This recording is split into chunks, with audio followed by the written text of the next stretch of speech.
نحمده ونصلي على رسوله اما بعد فاعوذ باللہ من الشیطان الرجیم بسم اللہ الرحمن الرحیم. درود پاک پڑھیے. صلوات والصلاة والسلام. والسلام عليك يا سيدي يا رسول الله وعلى آلك وصحابك يا سيدي يا حبيب زیادہ الله. ٹائم نہیں لوں گا، صرف چند لمحوں کی حاضری لگاؤں گا. میرے رب تعالیٰ فرماتا ہے جی کہ تم میرا ذکر کرو، میرا شکر ادا کرو، میں تمہیں اور نوازوں گا. ماشاءاللہ آج کی یہ محفل شکرانہ نعمت ادا کرتے ہوئے حدیثی منظور صاحب کا ساتھ دیتے ہیں. الحاج منظور حسین قادری صاحب نے میرے دایا جان کے ساتھ بڑا ساتھ دیا. ہر گھڑی ہر قدم یہ ان کے ساتھ ہیں اور ان کی نسلوں کو یہ دعائیں میرے دایا جان کی ہوتی ہیں.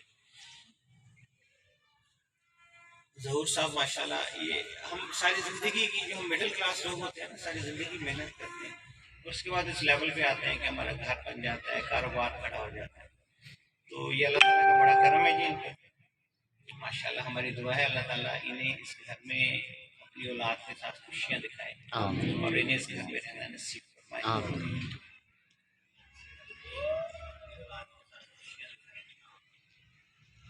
اللہ تعالیٰ ہم سب کو فکر آخرت بھی عطا فرمائے. آمین. ہم یہاں پہ سارے چونکہ ظہور صاحب کے انویٹیشن پر آئے ہیں اور انہوں نے یہ محفل اللہ اور اس کے حبیب کی رضا کے لیے سبحان اللہ. اللہ تعالیٰ اس محفل کو بھی قبول و منظور فرمائے. آمین. تو یارو اس لیول پر آ کے بندے کو یہ سوچنا چاہیے کہ اللہ تعالیٰ نے ہمیں بنایا کیا ہے. کبھی سوچا کہ میرے پیدا ہونے کا، میرے جینے کا مقصد کیا ہے؟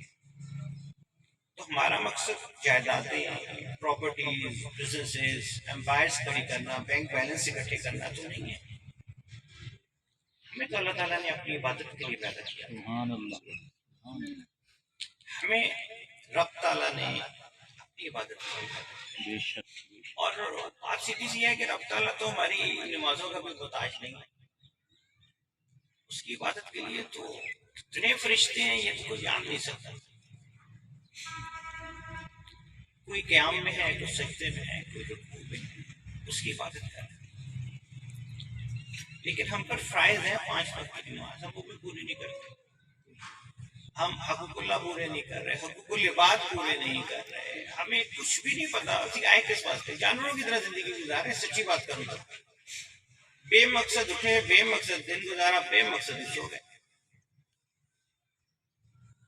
کبھی سوچیے کہ ضرور وقت تھوڑا سا رہ گیا. ہماری امت کا ٹائم 1.5 دن بتایا گیا تھا. 1.5 دن یہ آج کے نہیں، یہ جو رب تعالیٰ کے مطابق 1.5 دن تو پتہ نہیں آپ تو سب پورے کر چکے. ہمارے سامنے کتنی میتیں ہمارے کندھوں پر قبرستانوں میں جا کے ہم انہیں ڈیڈ باڈیز کو تدفین کر کے واپس آ جائیں، اور اس کے بعد ہم بھول گئے کہ ہم نے اپنے ہاتھوں سے ان سب کو دفنایا ہے. ہمارا حساب بھی تو ہوگا ان کا اگر ہو رہا ہے. اگر کسی نے آپ سے برا کیا ہم یاد رکھتے ہیں، بھلا کیا ہم بھول جاتے ہیں. حضرت علی کرم اللہ وجہ کا قول ہے کہ جس شخص پہ تم احسان کرو اس کی شر سے بھی بچو. سو حقوق اللہ اور حقوق العباد دو ڈفرنٹ چیزیں ہم وہ پورے نہیں کر رہے. ہم صرف پیسہ اکٹھا کرنے کے لیے سارا دن 24 گھنٹے ساری زندگی گزار دیتے ہیں. اکٹھا ہو جاتا ہے، ہوتا کیا ہے؟ جب سب کچھ اکٹھا ہو جاتا ہے، سب کچھ بن جاتا ہے تو پتہ چلتا ہے جناب آپ کی وقت آ گئی. سو فکر آخرت کیجیے. فکر آخرت سمپل سی بات ہے کہ ہم نے مرنا ہے اور رب تعالیٰ کے سامنے ہم نے جواب دے ہونا ہے. اور قیامت کب برپا ہوگی یہ تو پھر رب تعالیٰ کو معلوم ہے نا جی. وہ جو قبر میں پوچھا جائے گا اور قبر کا جو عذاب ہے نا جی، وہ اس کی ایک میں مثال دوں گا. میں ایک دفعہ ایک بندے کی آٹو بایوگرافی پڑھ رہا تھا جی. بہت بڑا بزنس مین تھا. اس نے نا جی ایک کشکول ٹائپ کا ایک برتن بنایا ہوا تھا اور اس میں آئس کیوب ڈال کے رکھتا تھا. اب وہ جو اس کا لکھ رہا تھا نا جو اس کی ساری لائف کیسے کیسے زندگی گزاری، اس نے بتایا جی کہ میں دنیا کے جتنے مشہور ڈرماٹولوجسٹ تھے ساروں کے پاس گیا، لیکن یہ جو جلن ہے نا جی یہ تھوڑی سی اس وقت کم ہوتی ہے جب میرا ہاتھ اس آئس کیوبس کے اندر بالکل برف میں ہوتا ہے، مطلب فروزن ہی ہوا نا ہاتھ اس کا جمع ہوا یعنی کہ. تو پوچھتے جی ہوا کیا؟ کہتے جی میں ایک دفعہ ٹریول کر رہا تھا تو راستے میں رکا, میں نے کہا جی قبرستان ہے جی, گاڑی سے اترا اور فاتحہ پڑھ رہا تھا, تو مجھے نا کسی کی آواز آئی کہ مجھے بچاؤ, مجھے بتاؤ. میں سمجھے شاید کوئی کسی کو لوٹا جا رہا ہے, کیا مسئلہ ہے. میں قبرستان کے اندر چلا گیا. اندر ایک کافی دور جانے کے بعد ایک قبر تھی, وہ مطلب کیا کہیں گے, زمین پوسٹ ٹائپ ہوگی, کیا کہیں گے, ہٹ چکی تھی, اور اس کے اندر نا ڈیڈ باڈی نظر آ رہی تھی, اور اسے سانپ لپٹا ہوا تھا. ایک سانپ اسے ڈنگ مار رہا تھا, اور ایک بچھو تھا جو بھی اسے ریگولرلی ڈنگ مار رہا تھا, اور وہ ساتھ ساتھ کہہ رہا تھا کہ مجھے بچاؤ, میری مدد کے لیے آؤ. بیسیکلی یہ اللہ تعالیٰ نے اس بندے کو دکھانا تھا. کہتے جی اس وقت میرا ذہن ایسا مایوس ہوا, میری سمجھ میں نہیں آئی اس کے ساتھ ہو کیا رہا ہے. میں نے جی پاس پڑی ہوئی ایک ٹوٹی ہوئی ٹہنی کو اٹھا کے جب بچھو کو سائڈ پہ کرنے کی کوشش کی, تو اس بچھو نے غصے سے میری طرف اس طرح سے دیکھا کہ دہشت ایسی قائم ہوئی, میں بھاگ پڑا. بجائے کہ میں اپنی سواری کی طرف آتا, میں آگے آگے بھاگ رہا ہوں, اور وہ بچھو میرے پیچھے پیچھے آ رہا ہے, بچھو صرف. کہتے جی آگے ایک جیسے ہوتا ہے تالاب سا, تالاب آیا, میں نے تالاب پار کیا, تو بچھو اس تالاب تک آیا, اور اس نے غصے سے میری طرف دیکھا, اس پانی میں ڈنگ مارا, واپس چلا گیا.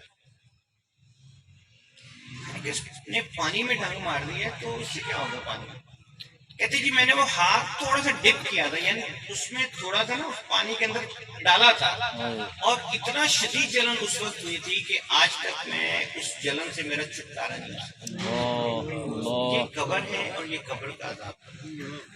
سب سے ہم دعا کرتے ہیں نا کہ اللہ ہماری جو مرحومین کے لیے جو مر جاتے ہیں, کیونکہ ہم زندہ ہیں نا, تو میرا نام نہیں, میں نے جی مرنے کے بعد میں ڈیڈ باڈی ہو جاؤں گا, اور وہ کب تک ہوں گا جی, 24 گھنٹے پہلے گھر والے کہیں گے جی کہ ہم جا کے دفناؤ, ان کو وہ مارن لگ پہ. یہ میری اوقات ہے. اور اللہ تعالیٰ نے قرآن پاک میں بار بار کہا ہے کہ ہم نے تمہیں نطفے سے پیدا کیا.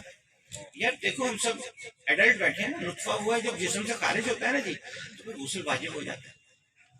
وہ لباس پر لگے تو لباس کو پاک کرنا بھی واجب ہو جاتا ہے. ہماری اوقات صرف اتنی سی, ہمیں اللہ تعالیٰ نے نطفے سے پیدا کیا. اس کے بعد ہم نہ حقوق اللہ کا خیال کرتے ہیں, نہ حقوق العباد کا خیال کرتے ہیں, صرف پیسہ اکٹھا کرتے ہیں. ہم سب نے داڑیاں رکھ لی ہیں, لیکن ہم پتہ کہ اپنے آپ کو دھوکہ دے رہے ہیں. اللہ تعالیٰ کو کیسے دے سکتے ہیں؟ اس نے تو ہمارے دانے بانے جو ہے فرشتے رکھ دیں, جو لکھی جا رہے ہیں ہمارے نامہ مال میں, ایک ایک چیز, ایک ایک حرکت, ایک ایک سیکنڈ, ملی سیکنڈ کی ہماری باتیں لکھی جا رہی ہیں, فعل حرکات. وہ رب تعالیٰ فرماتا ہے نا وَحُصِّلَ مَا فِی الصُّدُورِ, اور تمہارے سینے میں جو کچھ ہے وہ بھی حاصل کیا جائے گا. اس وقت نعیم کے ہونٹ سی دیے جائیں گے, پھر پوچھا جائے گا ہاں بھائی 10 سارے اعضاء جن سے, ان آنکھوں سے جن سے ہم نے غلاظت دیکھی ہے. آج نا دنیا کے جو بڑے بڑے تھنک ٹینکس تھے, یا سمجھدار لوگ تھے, یا فلاسفر تھے, جو بھی ہم آمنے کہنے, یہ جو آپ دیکھیے 90s میں یہ جو پورن موویز جنہیں ننگی فلمیں کہا جاتا ہے, یہ بڑی ہی اسکینڈینیوین کنٹریز میں بڑی پلاننگ کے ساتھ بنائی جاتی تھی, اور مسلمان ممالک میں یہ مفت میں بھیجی جاتی تھی. اب تو ہر چیز موبائل میں آ گئی نہیں. وہ کہتے ہیں جی کہ فحش چیزیں دیکھنے سے ہوتا کیا انسان. ہمیں تو رب تعالیٰ نے بس واضح کہہ دیا نا جی, فحشی سے بچو. آپ صلی اللہ علیہ وسلم نے ہمیں حکم فرمایا کہ فحشی سے بچو. ہوتا کیا ہے, جب آپ فحش چیزیں دیکھتے ہیں نا جی, تو آپ اپنی روح کا سودا شیطان کے ساتھ کرتے ہیں, اور جب فحاشی آپ کے ذہن میں آ جاتی ہے, نارمل روٹین ہو جاتی ہے, پھر آپ کو کیا پتا کہ کس کی عزت کہاں پہ ہے. ہم حلال اور حرام کی تمیز نہیں ہے نا جی. حرام کا ایک لقمہ ہم جو کھا لیتے ہیں, صرف ایک لقمہ, ایک نوالے کی بات کر رہے ہیں, وہ ہمارے جسم سے نکلتے ہوئے 40 دن لگ جاتے ہیں. تاثیر ہے اس کی 40 ڈیز لگتے ہیں جی. جب وہ ہمارے جسم سے نکل جاتا ہے نا جی, اس کے بعد پھر ہماری دعائیں اور عبادات قبول ہوتی ہیں شاید, کیونکہ انما الاعمال بالنیات, ہمارا تو یقین ہی نہیں ہے. آپ اس یقین سے کوئی لفظ کہہ سکتے ہیں. آج ہم ایمان کی اس کمزوری پہ پڑے گئے ہیں کہ ہم دعا بھی مانگتے ہیں تو یقین نہیں ہوتا ہماری قبول ہوگی. تو قصہ مختصر یہ ہے کہ قبر کا عذاب ہے, اور ہمیں پتہ ہے کہ یہ ہونا ہے, جزا اور سزا ہونی ہے. رب تعالیٰ تو ہماری شہرت کے نزدیک ہے نا جی, اور آپ صلی اللہ علیہ وسلم کا فرمان ہے کہ شیطان تمہارے خون کے ساتھ بیٹھا ہے. ٹھیک ہے, جب ایک بندہ پیدا ہوتا ہے نا جی, انسان پیدا ہوتا ہے, چاہے مرد ہے چاہے عورت ہے, تو روایات میں ہے کہ 2 شیطان اس کے ساتھ ہوں گے. ایک تو اس کا یہ ہمزاد ہو گیا,